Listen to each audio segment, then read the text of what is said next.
mana dan Islam kata. And that was in 70, In mid 70s. no, it was in 74, 75. So, kalau orang criticize kata Islamic finance buat tak betul ke mengarut, it's not right. Open the way to make it better. We should say that this is what we have, this is what you should do. Don't claim a space any longer in what people do. Tapi you set the space for people to follow. Can you do Islamic bond? Ada ke? Saya jawab dia spontan kan. Fikir apa nak buat? Mampu fikir apa. After 10 days I came up with 12 proposal. Well, How to develop Islamic supermarket.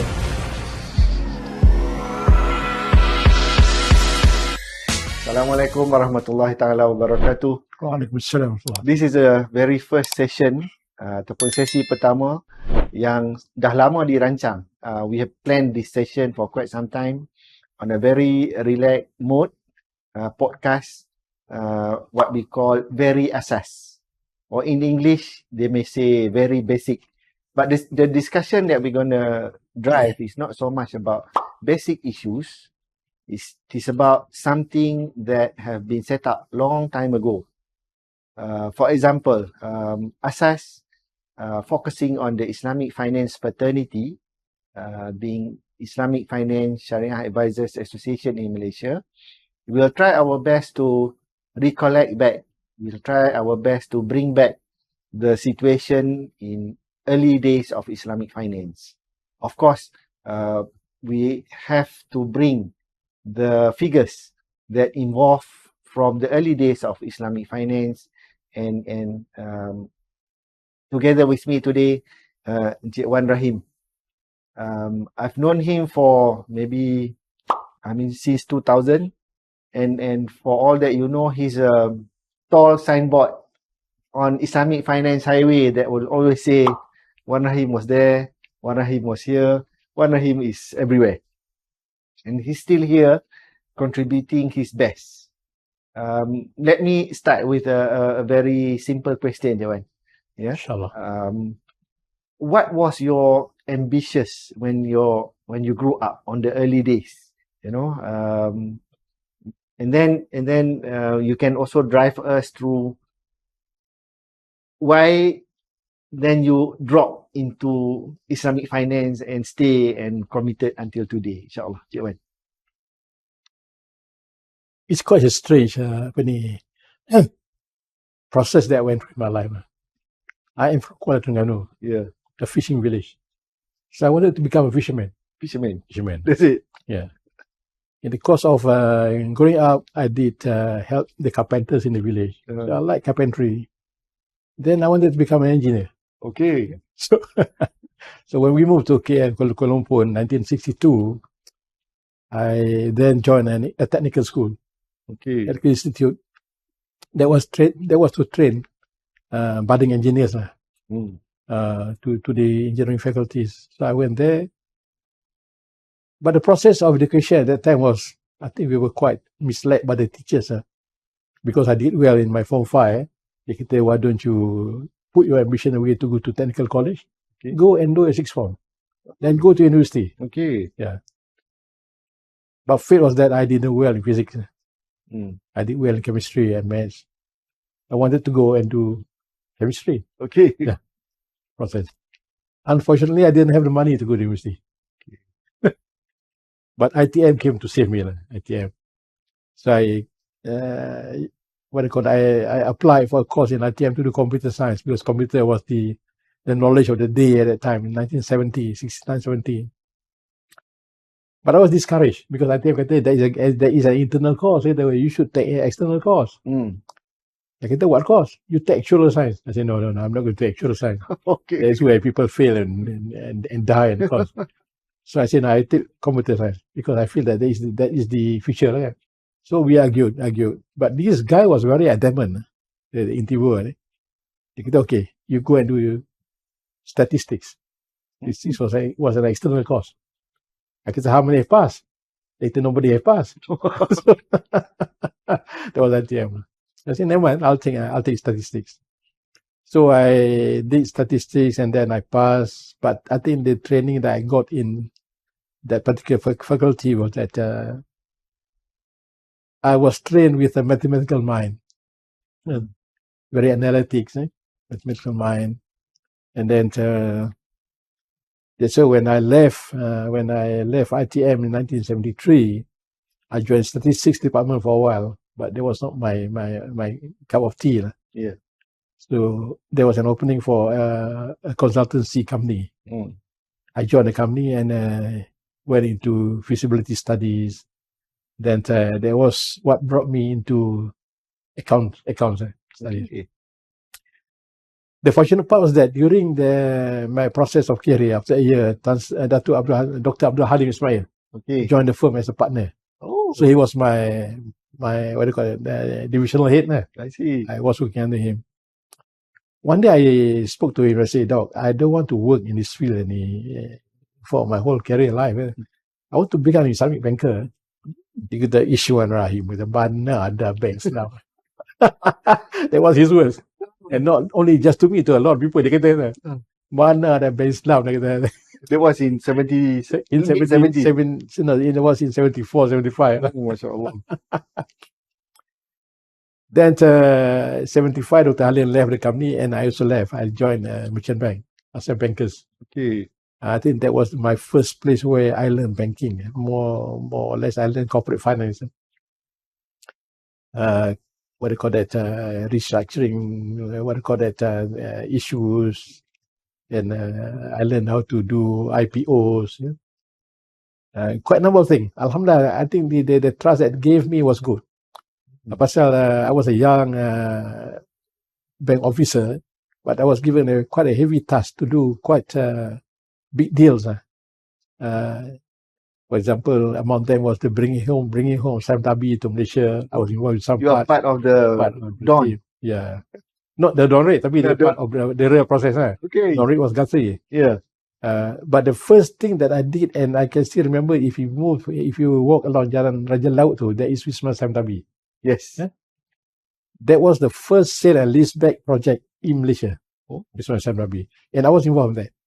The sale and leaseback. It was quite difficult to structure a piece of land that was originally owned by Sam Tabi, I mean subsidiary, and then it was sold to Sabah Development, Sabah Foundation. Sabah Foundation. Yes, and Sabah. So they bought it and then leased it back to Sam Tabi. The whole structure was quite unique. It was never done. There was no precedent. So I was glad I was a part of it. Yeah. So this same example I took back into the application of Islamic finance, Ijarah. Okay. Ijarah pun sama konsep dia. Ijarah financing. So it was more or less my process of career life. From there, then from ASEAN Bankers, I left in 1981 or 1981, that's right. I joined one investment firm. Tapi one day I was in Masjid India because my office was not far. Pergi semayang, jumpa Dr. Halim. Dia bamboo me. Yeah. Dia kata, Wan Rahim, you kerja mana sekarang? I say, in this investment company belonging to so and so. Dia kata, can you leave or not? I said, yes, I can leave. I was very obedient to him. He needed my mentor. He said, I can leave. Are you sure? I said, yes, I can leave. Bila you can resign? I can resign tomorrow. Wow. That was the faith I have in him. The conversation in Masjid India. Di masjid. Dekat ambil wuduk ni. Yeah. Okay. Kalau your family Masjid India kan? Yeah. Buat wuduk naik tangga datang pergi semayang. Yang depan tu. The next day besok kita jumpa lagi. So next day I pergi semayang, jumpa lagi. Macam mana? Dah tender? I say, okay, I tender today. Okay. I pergi dulu lah. Not knowing what you're going to do. I don't know what I want to do. What is your next task? I was very obedient to him. Wallah. Next day, pergi jumpa. You ada pasport tak? Pasport? Pasport. Okay. Saya kata ada lah. Hidup lagi. Okay, besok jumpa lagi. Okay. This is a very funny story, man. Kalau cerita pada orang kata you gila. Yeah. Tak ramai orang tahu cerita ni.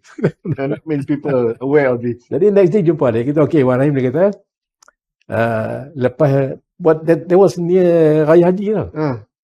10 more days Raya. Dia kata lepas Raya Haji ni, I bagi you tiket, I bagi you tiket, you belayak lepas Raya Haji ni, pergi ke Cyprus. Cyprus. I know about Cyprus because of the trouble in Cyprus kan. Yeah. Famous, that time, famous the war. Cyprus.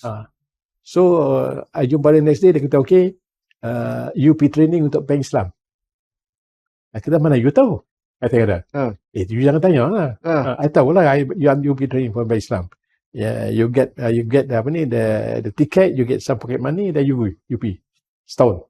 I say okay. Dia was under Bank Islam or under Bank Bumi or Dia tak sebut apa-apa. tak sebut. Dia tak sebut. Wow. Tadi I balik cerita kat my wife. Dia berhenti kerja lah. Dia kata pasal apa? I mean, it's a big shock to resign. To go somewhere which I do not know where. Yes. To do what? Tak tahu ni. Dia pasal Aistia orang ni. Aistia Abdul Rahim ni. Semoga Allah berkati dia. Yeah. Jadi the next day jumpa dia kata gini.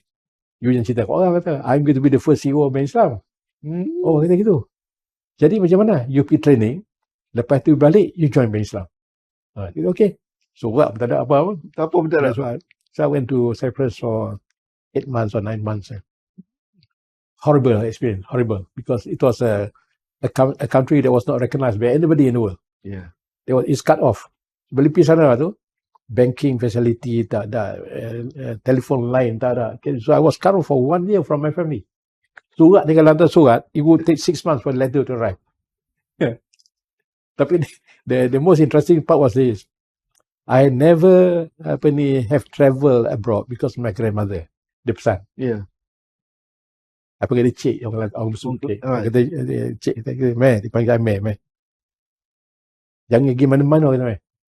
Kalau cik mati, Meh tak ada susah kan. Oh. Because my cousin, my brother, semua overseas. Yeah. I the only boy kan. Yeah. Dia kata jangan pergi mana. Saya kata cik tak pergi mana cik. But the day I was going, I told him, I said cik, Meh nak pergi belajar je, nak belajar ni. Dia kata kalau cik mati ke mana? InsyaAllah cik tak mati. Okay.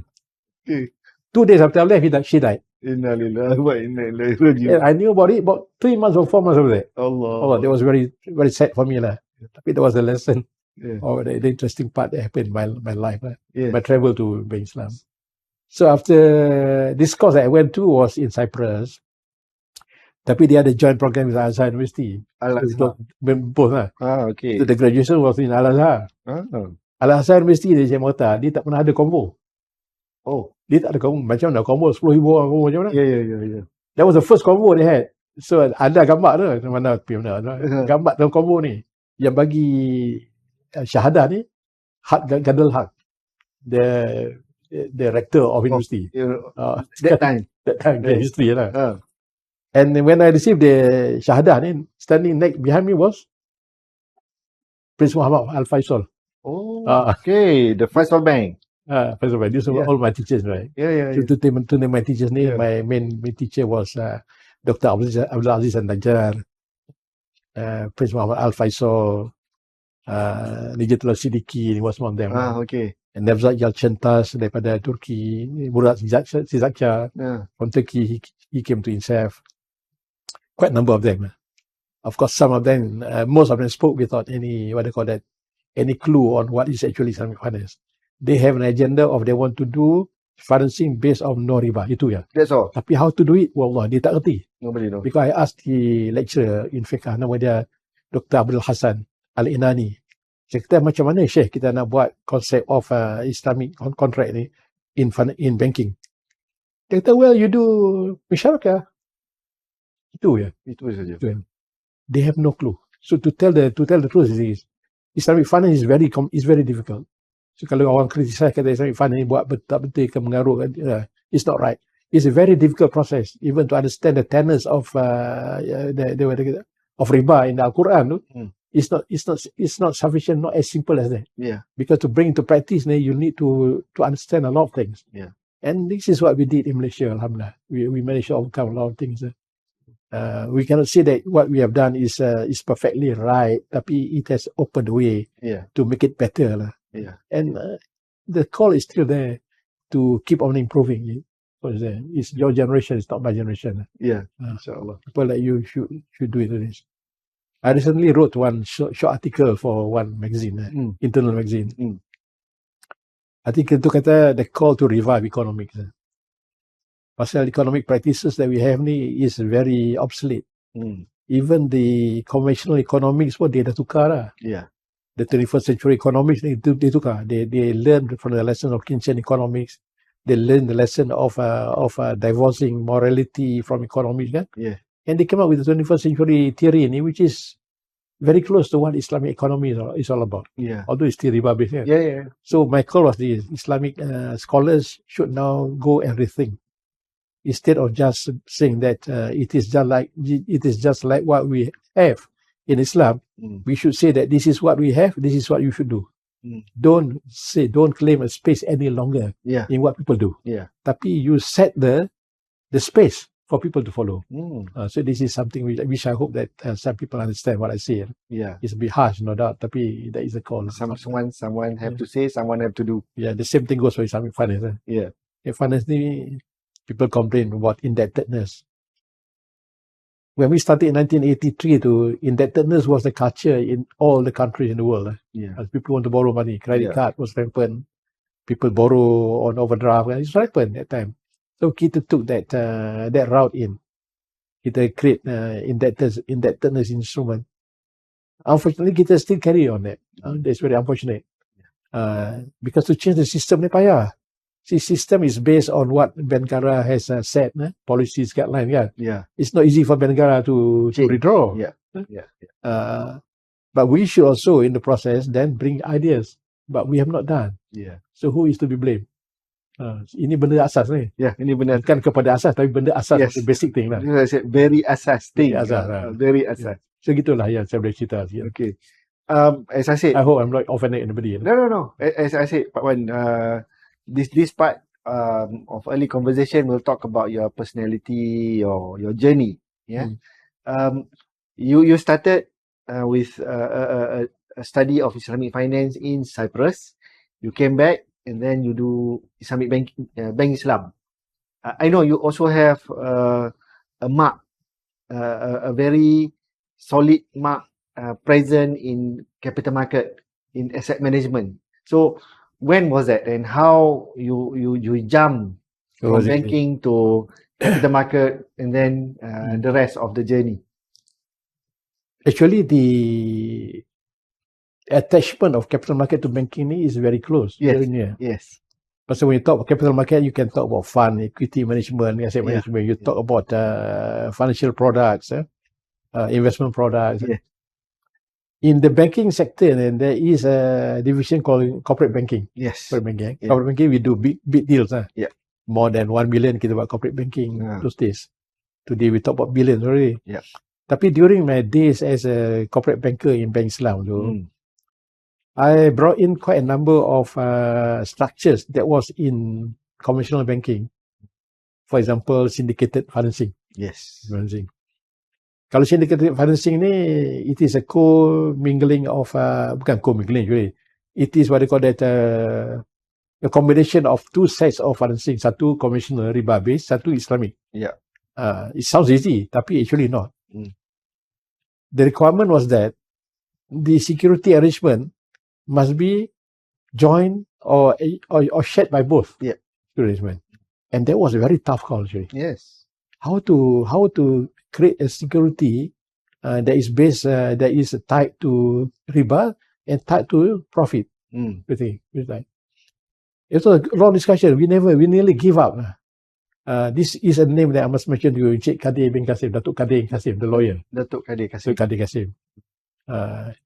Is he around or? Dia ada then. Ada lagi. Okay. Now firm dia is taken away by Andri. Kasim Andri. Kadir Andri. Tapi Kadir Kasim. So one day, kata Kadir, macam mana buat Kadir ni? Kalau tak boleh buat ni, tak jadi kita. Financing ni, because we need to share the asset. Kadir kata, give me one day to think about it. The next day I call him. Dia tak ada. He disappeared. 3 hari disappeared. 3 hari? 3 hari. Dia after that day, kita Kadir, ambil mana? Aku pergi Turki. Pergi makan angin. Kata celaka ni. Aku nak solve problem, pergi makan angin. Sorry lah, language. Pasal orang Penang cakap macam ni. Orang Penang dia normal, normal language. Itu kira halus tu. Halus dah tu. Orang Melaka lagi teruk kot. Melaka lagi teruk. Jadi kata celaka dia, aku nak pecah otak ni. That I got solution. Macam mana? Can we, what do you call that? Create a trust vehicle. Trust vehicle. Okay. And then, so the trustee hold the asset for 2 parties. I see. That was a breakthrough actually. So this that is the SPV structures. SPV structure. The breakthrough. SPV for security. So the breakthrough in what called sharing of asset for 2 different financing. That was the first achievement for corporate banking need of 2 different structure of financing lah. And then one day, to make it more interesting, I got a call from Arab Malaysia because I was doing a lot of job with Arab Malaysia. They were my close working partner. Dia kata, Rahim, can you do Islamic bond? I kata, okay. Saya jawab dia spontan. Can first. Tak mau kalah. Boleh dulu Boleh. Boleh. Lepas kata can, saya letak telefon, saya tak pergi makan pun hari tu. Dah pick up macam mana nak buat ni. Saya buat Islamic bond. Tapi Alhamdulillah. Nak kata saya tak khusyuk solat tu, tak betul ya. Solat khusyuk. Lepas sembahyang asar tu, the idea came to my mind. Masya Allah. Idea came to my mind. Masjid India juga? Masjid India juga? Dah yang ni di Bank Islam lah. Okay. Solat celah meja. Okay. The idea came to my mind. Why not I use the asset of Islamic financing ni to, I didn't use the word securitize, to evidence, to create an evidence of a debt that has been created. Okay. The word initially is securitization. It was not known. So that was the first instance of application of securitization in Islamic financing. Because of this, I think the Bank of England people came to interview me. They came down, two of them. Dia tanya macam mana buat kan. And I had an article dah tapi lupa tak mana. Mustahil got that. Lupa. That was in early 80s. In 1990s. So bila buat bond tu, pergi jumpa Shell. Shell ni dia CFO Shell nama dia Robert Yap. Robert Yap ni dia macam singa. So dia panggil banker ni. Banker tu terkencing nak main jumpa dia. Takut. Pakai dia control duit. Duit Shell. Even banker in Singapore takut nak jumpa dia. Begitu. Jadi ASEAN the M Bank guy dia kata, Rahim, be careful. Tomorrow you're going to meet Robert Yap. No, you have the right answer. If not, all of us get fired. Don't worry lah, go. Belum pergi jumpa Pak Mus. Semoga Allah Ta'ala bagi kesihatan Pak Mus. Dia pun Allah baik. Kata, Pak, nak buat gini boleh ke Pak? Explain. Dia kata, ish, benar pelik. Pelik sikit kita tanya Dr. Halim dia petang tu lepas asar ni Dr. Halim dah pack nak balik ni. Cuma dia kita, Dok, saya ada proposal nak buat financing cara-cara gini. Dia tengok, dia tanya lah, dia pick up, dia ni dulu isap pipe ish, dia kata, Wan Rahim, dia kata, kalau kita tak buat macam ni, bila lagi kita nak buat? Dia jawab gitu. What was the challenge? Wow. Bila lagi kita nak buat? Dia tak kata Han ni mengarut. Okay, saya menang lah. Malam tu buat konsep. Malam tu bukan ada komputer tak lah. Buat tulis tangan semua. Tulis tangan. Besok photo state, pergi meeting dengan Shell. Tunjuk ke dia. Sure you can do. Sure I can do. No problem. Okay. I give you the mandate. Buat the first bond. The first sukuk. First sukuk. Tapi kita tak panggil sukuk. Kita panggil syahadah adain. Okay. Kerana itu adalah satu bukti keberhutangan. Syahadah adain. Sebanyak orang kata, dia kata benda ni, dia kata plain vanilla.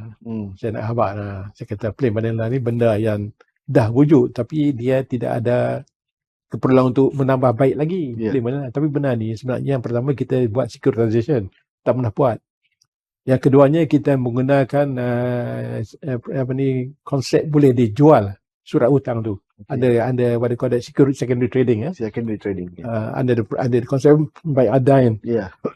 Walaupun ada banyak pertikaian tapi kita introduce. Yang kedua. Yang ketiganya kita boleh jadikan paper ni sebagai recognized asset.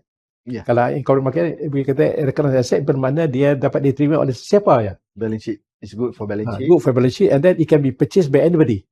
Kata you ni buat conventional financing ke, you buat whatever financing, you boleh beli. For liability. Because the risk element sama. Jadi kita make a breakthrough in that. So Alhamdulillah, the first taker or first subscriber of that paper ni were mainly, except for takaful and tamu haji, but the rest were all conventional investors. I mean, they accepted it. Masa nak buat tu, the lawyer for Shell came from Japan. Dia tanya, dia tak setuju. Shell bergaduh dia. Dia kata, let's take a break lah. Pergi toilet lah break. Habaq kat Robert yang kata, Robert, why you so angry with it? These idiot people lah, they don't. Tapi alhamdulillah we managed. That was the process. It was a very difficult process. So that was the first breakthrough of into capital market for what they call it, debt securities. Debt security. Tapi the other breakthrough for capital market in what they call it, in equity ni, saya tak involved directly. Although what they call it, along the fringes lah, on the corridor saya involved. Waktu tu saya tabung haji has got a lot of fun. Dia nak invest tak mana. There was no place for investment. So they came to Bank Islam. Dia kata macam mana Bank Islam boleh tak fikir on what are the criteria for selecting stocks, equities. The Bank Islam put some thought. Macam ni Majlis Syariah. Dr. Sarbi Salamon was there. Syekh Masin was there. Syekh Masin ni mungkin ramai orang tak kenal dia. Syekh Masin. Syekh Muhsin. Ada sebut dalam buku dia, Syekh Muhsin. Okay. Orang Kedah panggil Masin. Syekh Muhsin. Syekh Muhsin ni dia sepupu dengan Mufti Tan Sri Muhsin lah. Dia sepupu ke ipak dia. Jadi he was the first Malaysian syariah scholar yang belajar tentang muamalah dia belajar di Iraq. Sri Syekh Abdul Muhsin Saleh. Syekh Abdul Muhsin. Okey. Betul ya? Ni tak. Dia ada satu lagi mufti. Ni mufti kot. Seorang lagi Seorang lagi. Okey. Jadi dia pun terima ada kriteria. Dia kata kriteria kita pilih kata tentang limit of involvement in benda dan halal. Jadi dia buat kriteria. Walaupun masa tu percentage ni kita belum ada khusus lagi 25% tak lagi. Tapi he came up with some basic lah. Some basic stricter lah. And you can imagine during that time the strictest syariah scholar was Dr. Abdul Rahim. Ada nama dia. Dr. Abdul Rahim. Abdul Rahim ni dia very strict. Dia lecturer MU tak silap dia. Very strict. So not compromise between the strictness and the tolerance was a difficult process.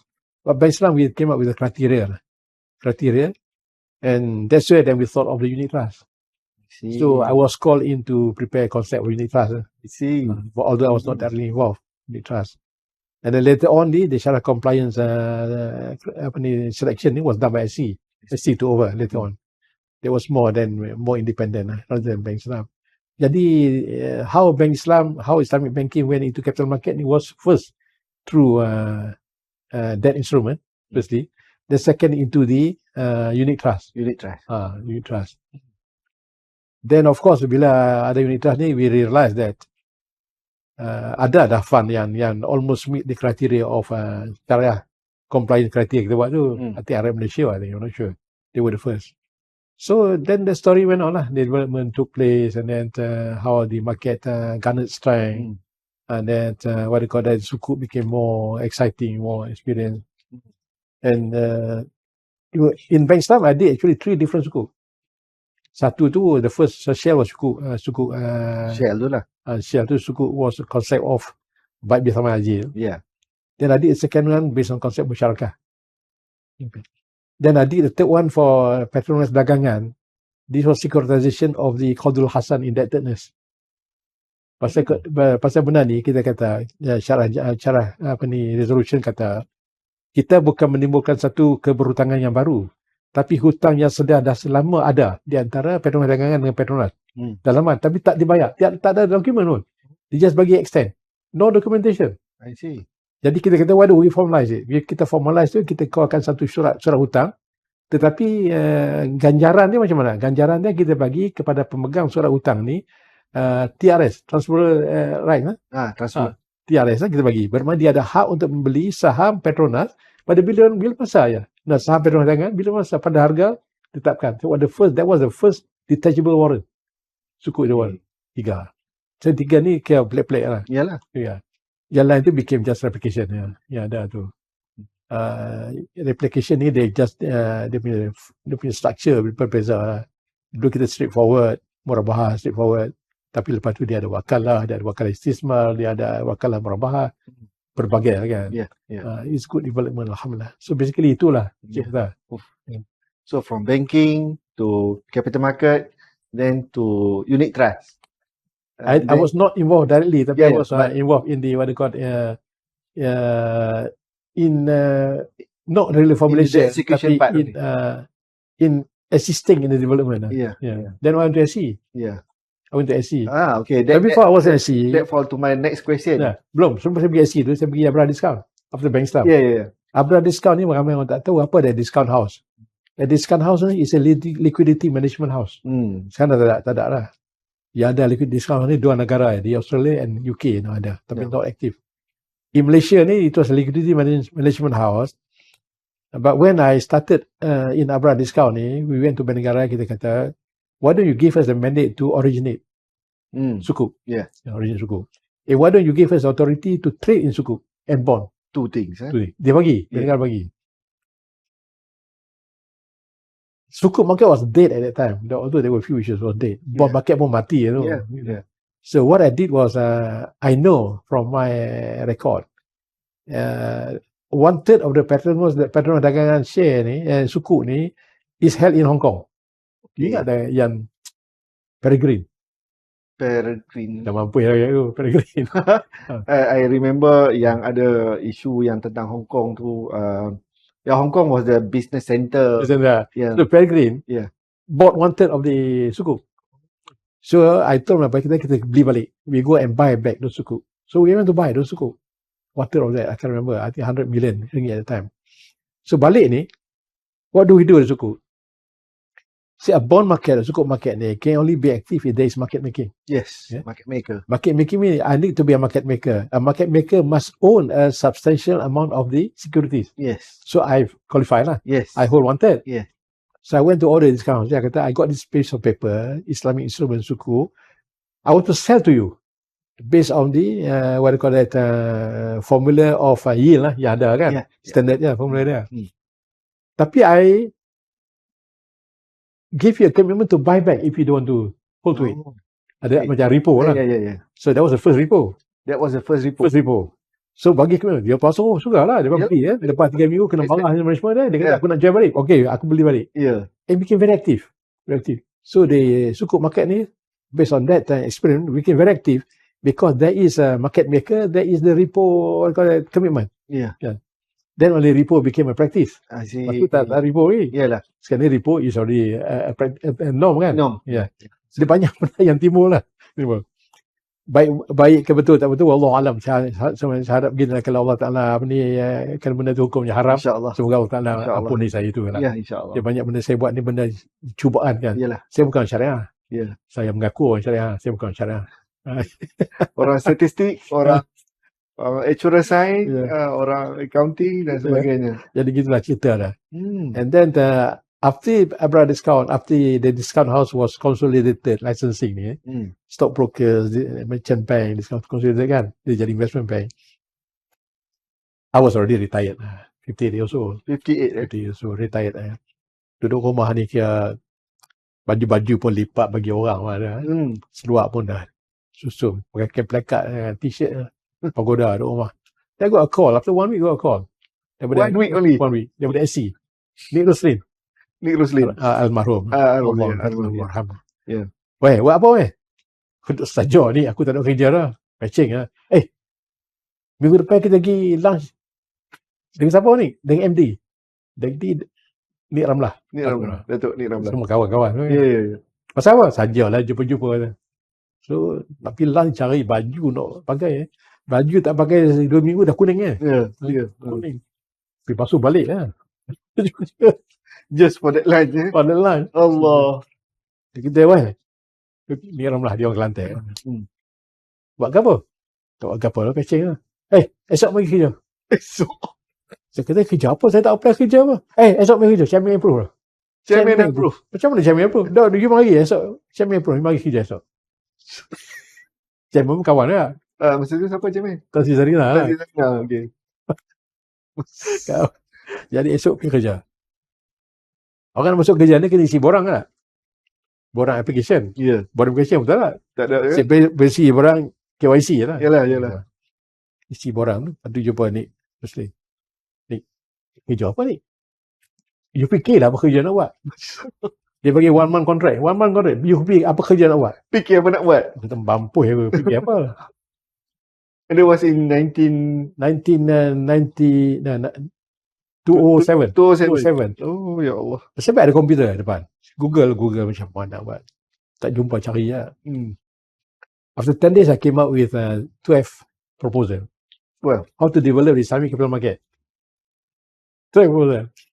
Ini semua ilham lah. Ya Allah. Tak pakai dukun pun. Tak ada crystal ball, tak ada nanti semua. Jadi cuba ni ramai. Tak apa, kita ambil 7 dulu. Banyak sangat 12. Okay lah.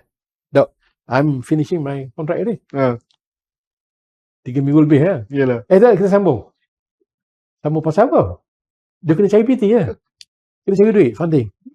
Saya kata cari duit mana? Dah, dia ada satu development fund. Capital Market Development Fund. Dia ada grant. Kita apply situ lah. You tolong ni. Tolong estimate berapa kos semua. Oh, kena buat bajet lah. So, contract extended 3 months. Kata ni, banyak mana ni? Cik boleh fikir sendiri lah. Allah Akbar. So, I sat down to team buat costing lah. Okay lah, I put there 7 million lah. 17 million. 17 million for 7 agenda. Sorry, among them is the ICMGTS. Yeah. And then the Syariah Advisor Training, iAdvisor on them. And then buat research, buat buku. And then buat conferences. Ada banyak lah, about 7. Tapi nak cerita, 17 juta ni, saya ni orang kedekut. Bukan saya kupit. Saya kedekut. I'm very thorough, very detailed in my spending. 17 million to I stretch, not just to 7 projects. I buat, I think 12 or 10 or 12 projects. Go back to your 12 original target. Almost lah. Sahabat pentansian lah. Kata dia konsep environment. Apa environment? Environment tahu tak? Tak. Environment in budgetary planning, environment is when you use an allocation for another purpose. Environment. V-I-M-E-N-T. Selalu kalau government agency tu government pakai lagi. Dia pakai environment. So I use environment. Termasuk the Oxford program. I see. It was from that fund. So from that fund, because I was stingy in most of the ni, but I just save and then use for that fund. So that Oxford collaboration ni, I think is one of the best capital market agenda for thought leadership. Leadership. When I say thought leadership ni, it's not to discuss the current issue, but to discuss and plan for possible issues. And we did a lot. One of the agenda that we discussed was Syariah-based, Syariah compliant. Yes. Yani Dr. Ungku was a presenter. People talk about Syariah-based, Syariah compliant. You are not Syariah-based, you are not Syariah compliant. Apa benda, dia tak faham. So we came to the conclusion that Syariah compliant is Syariah-based.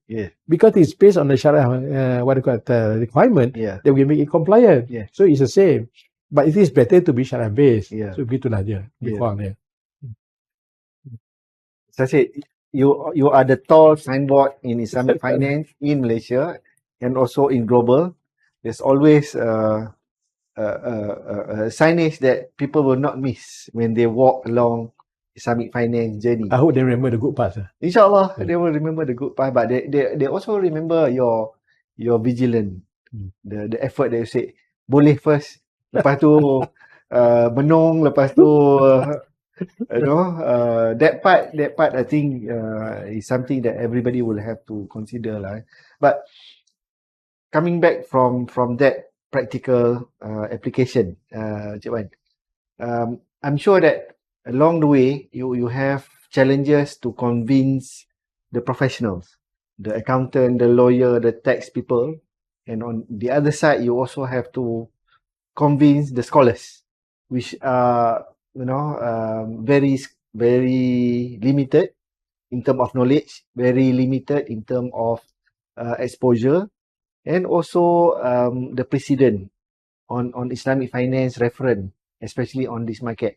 How you convince them, these 3 people, and of course you also have the regulator, a very young regulator, a very fresh. I don't think we have that much of guideline and procedures as what we have now, and some of that developed during your time.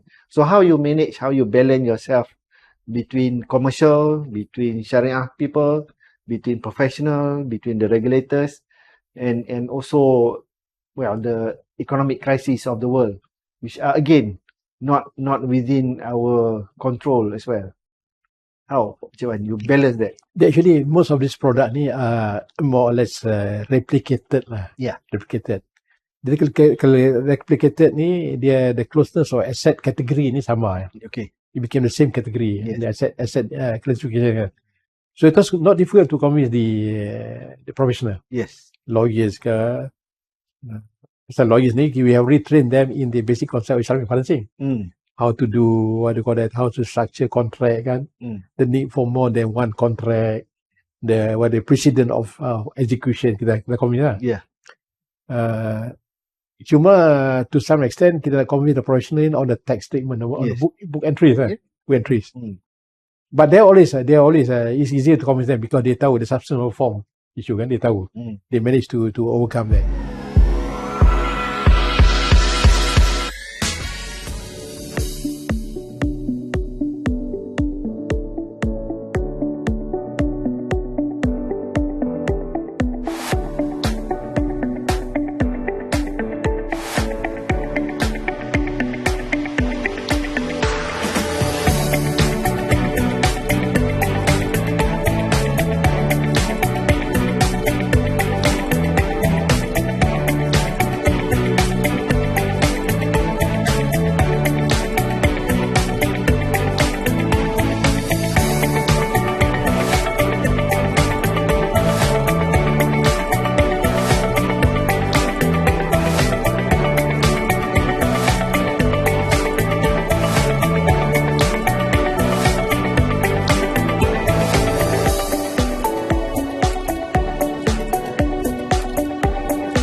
Tapi the biggest challenge sebenarnya is the Sharia scholars. Yes. Itu big challenge. Pasal benda ni baru. Betul.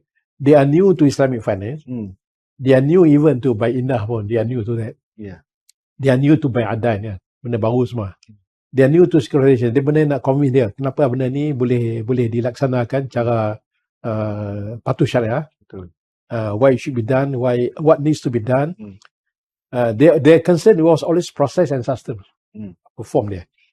Apa asset? Existing asset, evidence of ownership, and then the transfer process, and then the transfer flow process. Itu dia punya particular thing.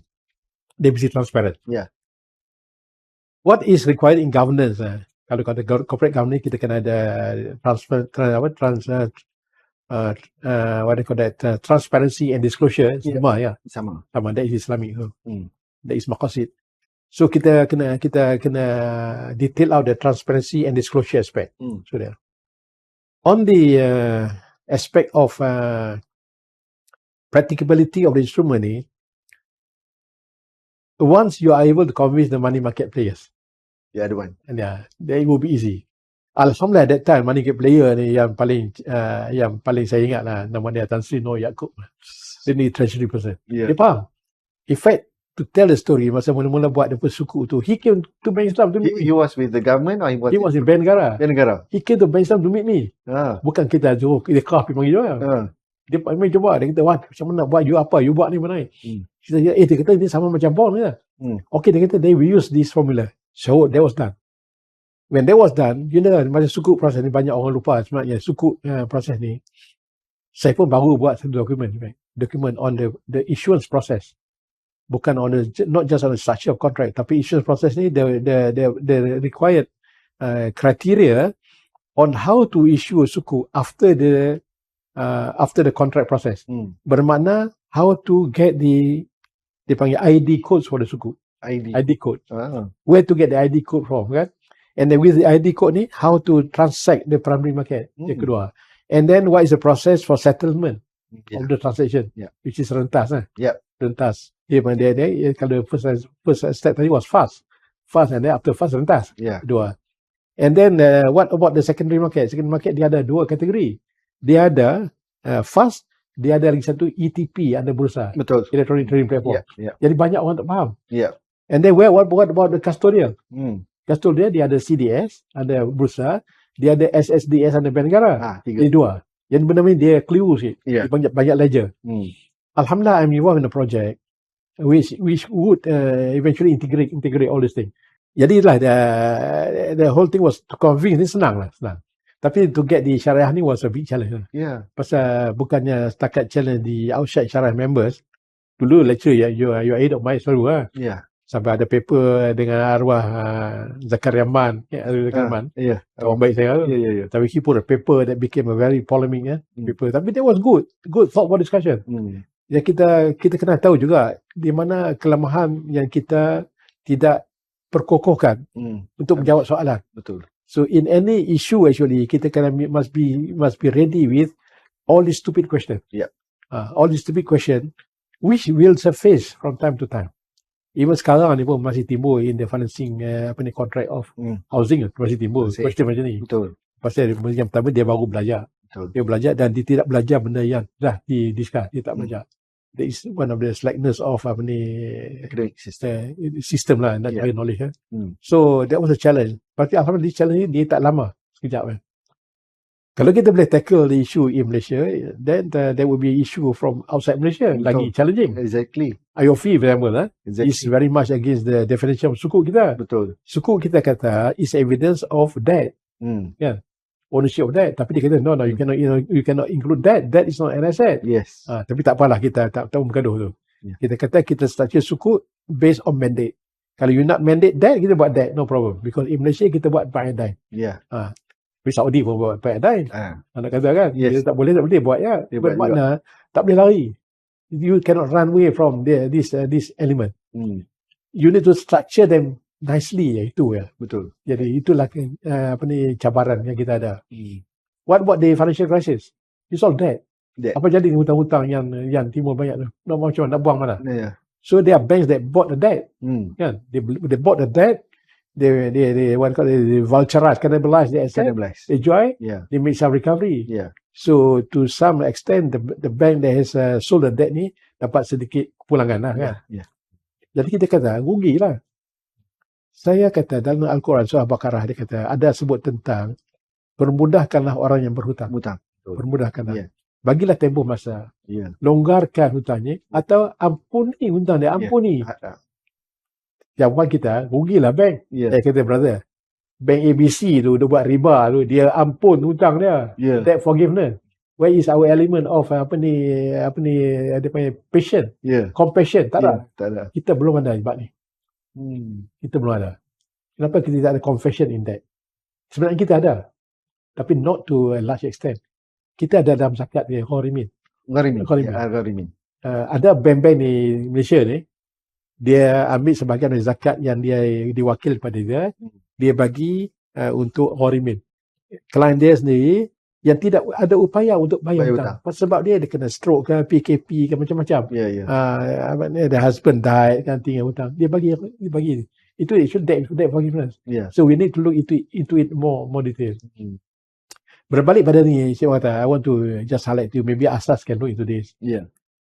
Macam saya kata, kita like to claim for space that we have what people say they are doing good do. Exactly. Actually we have. Can we start with same structure as what the UNDP, UNSDG has done under the category of priority dia tu. Dia ada 12 ke 13 lah. The SDG. What do we do for zakat? It's another one. Kita buat zakat, priority kan? Di what they call the approach structure of zakat payment ni bukan hanya setakat kita list down asnaf. Dan kita tengok macam mana nak memperkasakan asnaf. Apa agenda dia? And today they are talking about social impact. And we are not talking about social impact. We're not there. And social impact ni bukan senang. VBI for example. VBI. How many years did it take for VBI to formulate on paper? Banking 2018, Takaful last year. Tapi the assessment criteria? 2022 saya kata. Yes. Mana and bank, the World Bank took about 5 years to do the assessment criteria. Yeah. Kita ambil dari situ ya, kita sudah pick up benda payah-payah. Yalah. Kita ambil dari situ, kita olahkan kepada keperluan Islamic finance. Let's start with zakat. We talk about zakat, so we talk about wakaf so much. And the other day, Tan Sri Daud make a statement which I completely agree with him. In fact, I had that in my mind. So wakaf ni bukan dia kata satu don't treat wakaf as an Islamic tool. Yeah. Wakaf is a social finance tool. Tapi dia perlu adakan elemen-elemen syariah. Jangan jadikan syariah ni sebagai the whole structure of wakaf. Jadi kita takut. Yeah. That is my comment. I might be wrong. Allah. Yeah, insyaAllah. You have not mentioned not that many of bad experience that not many people knows about it. Kalau boleh, you can share with us some nice story beyond Masjid India, beyond Solat Asar, beyond first trip to Cyprus. I don't know. You have shared a bit on your Cyprus and also the program run by Al-Azhar. Tapi in fact, I'm not shared on Cyprus. Kalau share ni terkejut. Okay, kalau ada good story, this is your personal experience, story yang you nak share. Dia banyak orang tanya kenapa Cyprus? Yes. Why Islamic Fund in Cyprus? Sebenarnya kebetulan WAMI ada camp lah. WAMI WAMI has got camp in Cyprus. Cyprus ni masa tu dia ni pasal dia terpencil. Jadi buka banyak peluang untuk badan-badan Islam. Orang Cyprus ni kalau kita pergi sama dia ejek kita. Dia ejek. Oh, dia kata. Dia panggil apa lah. Hoja ni macam gua. Hoja. Ejek gitu. Tidak ada budaya Islam di Cyprus. Dan lebih menunjukkan after 10 months di Cyprus, kita pindah di Cairo. Oh. Because summer was coming. Okay. Summer was coming to Cyprus. Saya tanya Dr. Nagar, he said, brother, why are we moving? No, we finished Al-Azhar. Because it's better there. Betul lah. Kata. Lepas habis course di Azhar, saya balik ke Cyprus. Because barang-barang saya ada sana. Saya balik, saya terkejut lah. Hotel yang campus kita orang tu was on the beach. Salamis Hotel. One of the best hotel in Cyprus. Rupanya di Salamis beach tu, orang tak pakai baju. Sebab dia halau kami balik. I see. Dia want to protect that. Protect, ya. Orang tak pakai baju. Tak ada baju tak apa, kain tak pakai.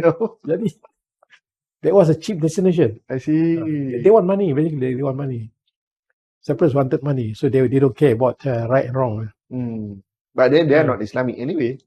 Yeah, they are strong Roman Catholic. Tapi short dia panggil dia one day dia tanya saya, you Muslim. Read Quran. Oh, dia challenge saya.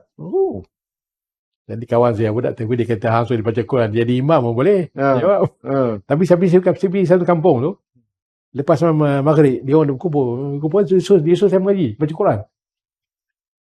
Dia pun tak dengar lama orang Quran ni. Memang ada Muslim kat situ lah. Ada lah orang tua-tua lah. Ada 5 orang. Saya baca Al-Mulk lah. Kita baca Al-Mulk. Yeah. Ada dia ni lama dah tak dengar. That was Cyprus. They had a good part and the bad part. The bad part is the culture. Culture. But today, Alhamdulillah, I heard in Cyprus ramai dah budak-budak yang balik pada Islam. Ramai came. But one thing strange about being in a foreign place is to meet people from Jemaah Tabligh. Yeah.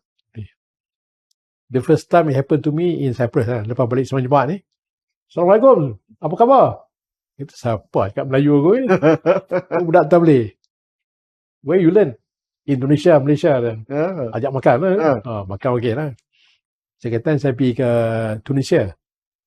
Masa tu saya belajar Islam. The oldest masjid di Tunisia ni was a church. Indonesia. Tapi tak jadi masjid lah. Dia tinggal gitu. Pergi lah. Masuk masjid. Assalamualaikum, apa khabar? Bila datang? Mampu aku dah. Ada orang Melayu. Dah tabligh lah. Sama lah. Makan free je lah. Makan free sajalah. Ya. Jadi gitulah. Tapi along the way, masa Cik Wan nak convince the market tu, you must have had a tough time. Even macam sekarang pun, people are still passing remark on Islamic finance. Dia gini dah. In 1983 tu, awareness was good. But it was the time of a revival of Islamic Islam. apa ni, Islamic revolution. Islamic awareness lah. Yeah. Awareness lah. Boleh balik Amerika boleh balik Indonesia pakai songkok lah. Yeah. Kau berjalan ni kan. Betul. Jadi budak-budak yang sini modern. Balik dia apa they wanted. So the response to Bank Islam was very good. Yang my apa ni Sikh financing kan. Yang banyak datang ni pada Bank Islam those days was people saying, brother, I have got a house financing with let's say Hong Kong Bank lah. It's it's a 12-year financing contract. It's riba lah. What should I do? Kita jawab bodoh. You pay off lah. If I can pay off, I won't come to you lah. Jadi kita balik tanya, macam mana dok? Cases macam mana? Dia kata issue kita kena buat refinancing lah. How to do refinancing? That's why Bainah came. I see. Kalau Bainah came ini, kalau orang criticize apa Bainah ni, dia lupa the objective actually. It was a short-term objective for a very, very necessary requirement.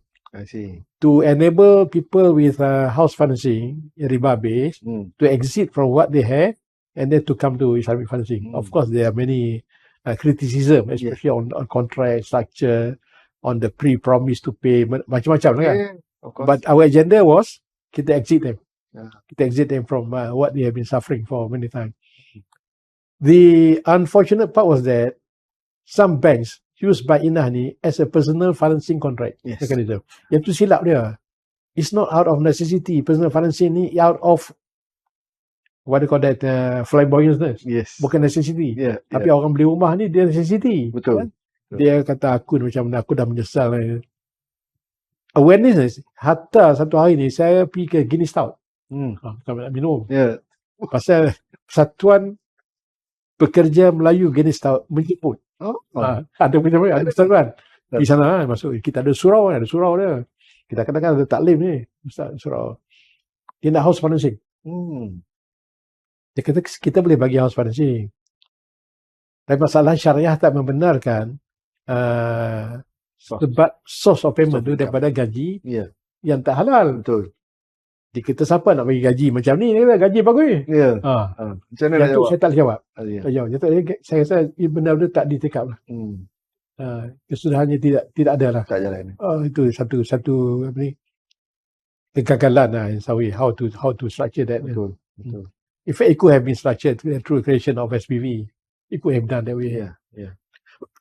Tapi tak dibuat. So convincing ni, today the most difficult people to convince ni are actually people who have a background in Islam, Syariah, Syariah. Islam background. They criticize pasal dia kata contract of what you do ni, dia kata semuanya riba, backdoor riba. Dia kata riba pasal dia kata you dah tahu benda ni, you apa ni, beli untuk jual pada kita, kemudian calculation dia based on OPR macam mana. Kita kata ini transaksi ni adalah jual beli. Dia tak yakin. Terutama apabila berlakunya PKP moratorium kan. Yes. Kenapa zaman moratorium tu dia adakan dibolehkan ada kontrak yang baru untuk membayar lebihan. Actually siapa salah dalam tu? Yang orang ni satu bukannya bank yang salah. Yang salahnya IFRS. Reporting standard kan? Salah.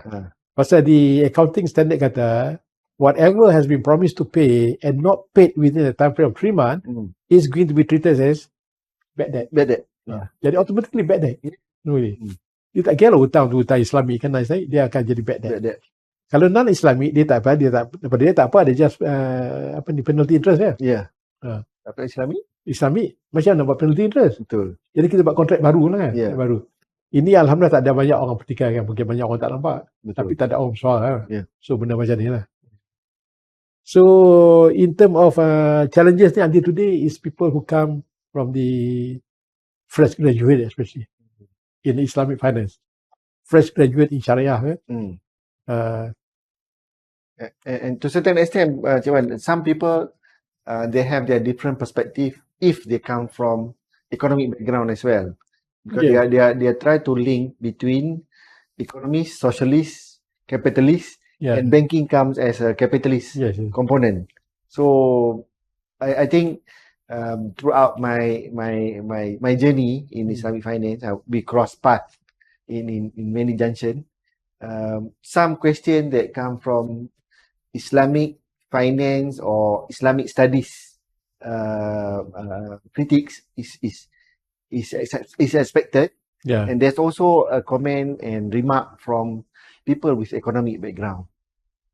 Dia banyak kritik, especially from economic ni is on the money creation. Exactly. Money creation, dia kata money creation ni tidak ada hukum, dia salah pada Islam. Yeah. Saya tanya Tan Sri kan tadi. Saya kata, Tan Sri, fiat money ni halal haram? Saya tanya lah.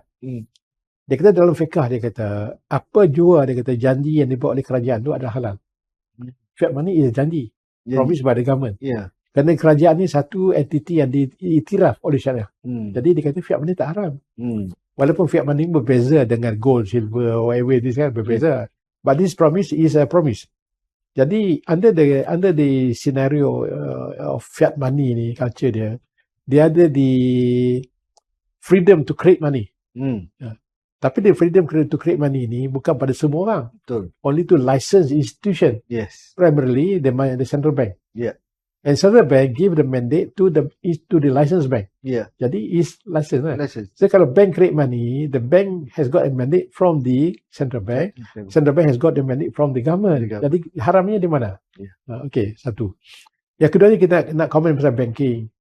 Now we are caught actually macam ni. Kita naik kapal di tengah laut lah. Dan laut tu, dia dapur dia ni is a open kitchen. Dia ada masuk campur semua. Kita nak complain. Why do you have separate kitchen? Kan? Kita naik kapal duduk tengah laut ni nak minta separate kitchen. Ada a quarter of the passenger yang tinggal di suku macam mana? Jadi kita ada caught in the structure. Kalau as long kita ni on the banking structure as structured by BIS, you cannot change much. Betul. You got to play the game. Yeah. So what do we do now? This is nice question. Kita had a debate at the ASAS roundtable. At the debate tu kita kata Islamic financial product ni should be investment product. Should be investment product. Okay. Pasal investment ni dia risk sharing. Okay. Tapi risk sharing is not a banking product. Exactly. It should be a capital market product. Exactly. Okay. Yeah. But to have a capital market product or risk sharing ni banyak disiplin yang required. Betul. As an example, I mentioned, I went through one book on venture capital. Dia punya questionnaire dia 42 pages. Dia tanya nama Tok Hang nama apa. Kita ketawa kan? Tapi kalau pergi Saudi, dia tanya nama Tok siapa? Dia tanya. Mokhtar bin apa? Bin Abdullah. Bin apa? Abdullah bin Jaafar. Dia tanya bin Jaafar. Pasal dia ada history, dia tahu. Oh, Jaafar ni dulu dia berniaga bagi dia orang bagi amanah. Mokhtar lah low sikit. Tok dia okey. Jadi itulah. Jadi the question 42 pages question tu, dia tanya very nitty-gritty. Jadi kita tak mahu, kita nak bagi duit lah, jangan tanya banyak-banyak. It's our attitude. But people have been doing that conventionally. Kenapa bila Islam ini kita simple? Jawapan dia, aku Islam, hang pun Islam, hang tak percaya aku kan? Saya tak percaya. From my experience, saya banyak kali kenal. Ustaz mai, saya ni ustaz ni, Johan. Dah ustaz, gaji macam mana? Tak percaya saya ustaz. Kita bagi dah C20, bagi dia ijarah dia. 3 bulan tak bayar, saya pergi claim deposit. Dia dengan Karim, arwah Karim. Karim Taib. Pergi ke mana? Pergi deposit. Oh, nak pergi bayar lele ni, Cik Wan ni. Allah siang gambar. Nak pergi bayar ni, PT ada dah. Mana PT? Tak ada PT. Deposit lah. Jadi ini ustaz. Jadi yang payah ni kita dipermainkan selama ni oleh orang yang mengaku dia ni faham syariah. Dia mengaku dia faham syariah. Tapi dia tak faham. Dia tak faham tanggungjawab. Tanggungjawab ni banyak.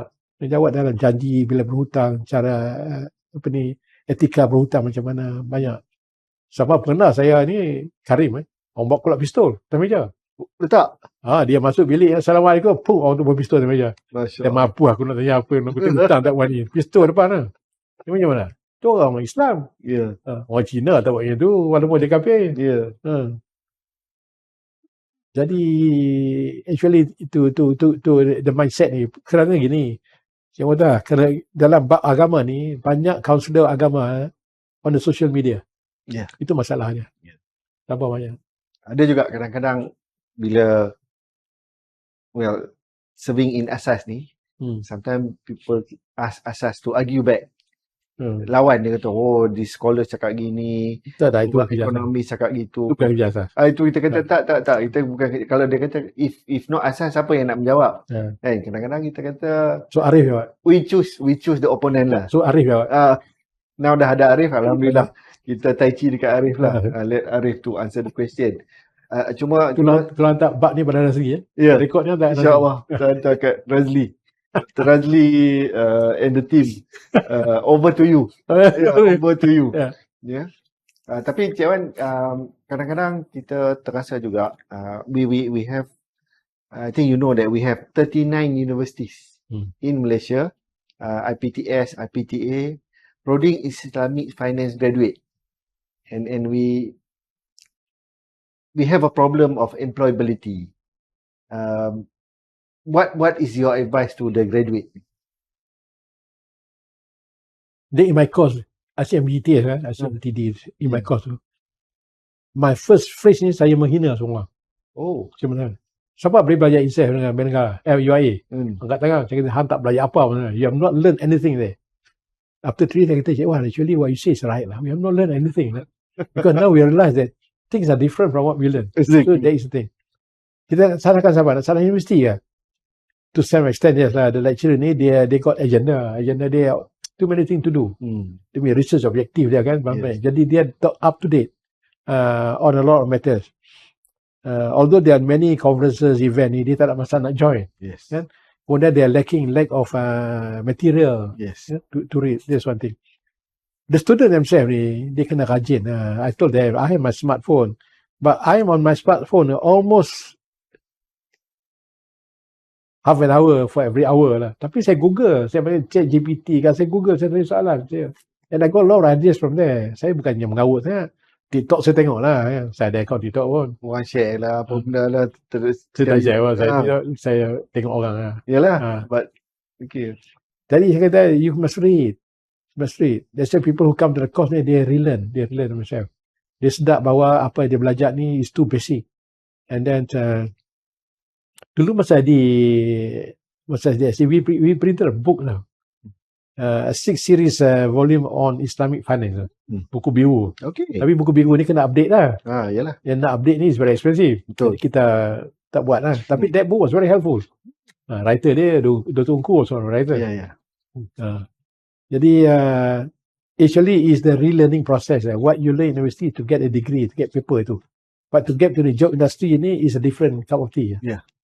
To get into industry ni, yang pertama saya kata, you want to join a bank. Do you know the culture of the bank? Do you know the governance process of the bank? Tak tahu. You must go and read dia punya article, dia punya go to the website, read the report, tengok account dia macam mana. Sebagai example, orang nak masuk ke Lehman Brothers. Yeah. The good days lah. Lehman Brothers. Almarhum lah. Kan? Almarhum lah. Dulu nak masuk Lehman Brothers ni, Harvard University, dia pilih 10 orang. Dia bagi intensive course for the interview. Intensive ni, 10 orang. Daripada 10 orang, 3 orang yang pass. 7 tak pass. And these 3 who went for interview ni akan dapat kerja. Tapi when they went for the interview, they question Lehman Brothers. Bukan Lehman Brothers question dia question balik. Dia question, dia boleh berhujah, dia bagi pendapat some to the extent. Kita boleh ke? Pergi kata RHB kan, jumpa muka kami, soal dia jawab. Pasal apa buat ni? Mampu dia tenang keluar. Bye-bye. Tak betul. Han dapat information dari mana? Yeah. Jadi read the report. Read report tengok ada qualification tak? Kenapa ada qualification? Kenapa banyak SNC for example?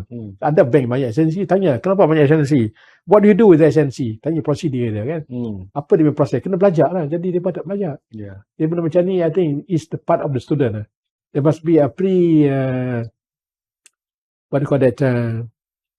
Macam dia apa proses macam tentera nak berhenti pension dia ada proses. Dia kata khusus peralihan. Peralihan. Kena ada peralihan. Okay. Now coming back again, I'm a bit biased on the question to ASAS member, to the Syariah fraternity. Do you foresee one day that we don't have Syariah committee anymore, but we have the board that include the Syariah people as the components? Dia gini, Cik Mata, under government process government process. Banyak orang tak tahu, banyak orang fikirkan governance is actually SOP, which is not. No. Yeah. Governance actually is managing an organization according to the embedded values. Yeah. Value dia. Betul. So in the whole process, dia kena ada risk identification. Okay. Dia kena risk identification. That means you got to manage your risk. Okay. And then there must be the line of control process. Okay. The line of control. Under the control process, dia kena ada syariah. Kena ada Kena ada syariah. It cannot be at the board level. Okay. Because the board level ni has entrusted ataupun delegated the management function to the administration. Okay. Administration ni dia kena ada various committee to guide them. Yeah. Dia ada risk committee, dia ada IT committee, audit committee, procurement semua kan. So dia kena ada syariah committee. Okay. Cuma berbeza the syariah committee ni is not in the management committee. Betul. It is a board committee. Betul. So the main line. Yeah. So the overall in charge of the whole need is still required. Okay. Yeah. Even if 100%, katalah 100% tu dia ni memang orang syariah. The board member, tak boleh. Tak boleh. Pasal dia is not tasked to look into the nitty-gritty of processes. Okay. Yeah, but we have Islamic finance now technically is about 50 years old in Malaysia. Some of the senior scholars are still sitting there in the Sharia committee. Yes. And the argument, or sometimes the voice is always saying that we don't have access to the policy making of the institution. We don't have access to the direction of the institution. So we need to have a higher presence, even though Sharia committee is the board committee, but I think they need to be in the board so that they can guide, they can drive. For example, there's always an argument between ESG and maqasid. Complying to ESG mean complying to maqasid. So should we have ESG above maqasid dan sebagainya? So this is where sometimes the drive saying that, or as long as we don't have enough policymakers present in the institution, then the drive will always remain as followers rather than the drivers. Macam mana tu? The answer they will give is this. Yeah. I am a bank who want to do Islamic. Exactly. Okay? Yep. So we set the policy and direction. Yeah. You just make sure that what we do is truly Islamic. Betul. Tapi today there are some banks that have got Syariah committee chairman as member of the board. Betul. Attendees. Attendees. They're members. Yeah. They're members. Even members, yes. Correct. But my concern is this. These are two different sort of animals. Riches. Okay. To be more polite. Okay. Two different sort. To be a board member ni, you need different discipline. Betul. Okay? And this discipline ni, sad to say, is not within the Syariah committee. Betul. Dia tak ada. Because board member, dia kena go board ICDN. pergi semua kan. Yeah, governor. Which the members doesn't go. Yeah, Kan? yeah. It's very tedious anyway. Yeah, betul. Tedious. So this is the thing. But there should be engagement actually. Macam in one of the bank that I was member, there were engagement between the Syariah committee and the management of the board on the policy of the institution. Okay. There's some engagement. Faham. But to debate on the issue macam ESG and Syariah maqasid ni, it is our fault. Yeah. It's our fault. Macam saya kata, we claim space. Apa the difference between ESG and maqasid? Okay, correct. Kita SC barulah explain kan, to some extent. The latest. Tapi SC explain ni the principle of maqasid. Betul. As applied to practices in capital market. Betul. Principle. Yes, you're right. And this principle ni semua based on transparency and disclosure. Yeah. Actually on rahmah actually. Konsep rahmah. Konsep rahmah. In rahmah ada tapi lain pada rahmah tak sebut dalam maqasid. Okay. Jadi itulah kita baru cerita. The other thing that people does not know actually is between morality and ethics. Ramai orang tak tahu. Orang ingat ethics tu moral. Tak. No, it's not. Moral is not ethics. Kalau kata saya kerja dalam syarikat Magnum lah, saya tidak mencuri, saya tidak menipu, saya hadir tepat. I'm ethically right lah kan. Right. To the culture. Tapi morally betul tak betul? Yeah, betul. Tak betul. Macam sahabat kita kerja Green Stout lah kan. Yeah. ethically they're right. Morally they're not right. Jadi berbeza lah. Jadi yang memang tak faham between morality and ethics. Jadi benda macam ni kita belum sampai pada tahap pemahaman yang mendalam. Okay, Cik Wan, I think we've been here for about 1.5 hours. Before that, I want to tell their viewers later. Yeah. Kalau saya cakap kasar salah, minta maaf. Tak apa. Saya pada umur saya saya banyak cakap kasar sikit. Oh, ya. Kadang-kadang out of your, I mean, knowing you since 2000, you are just like this, Cik Wan. Orang yang tak kenal maybe lah dia rasa macam kasar kan. But knowing you since 2000, you are just like this. Lolak gitu. Lolak sama.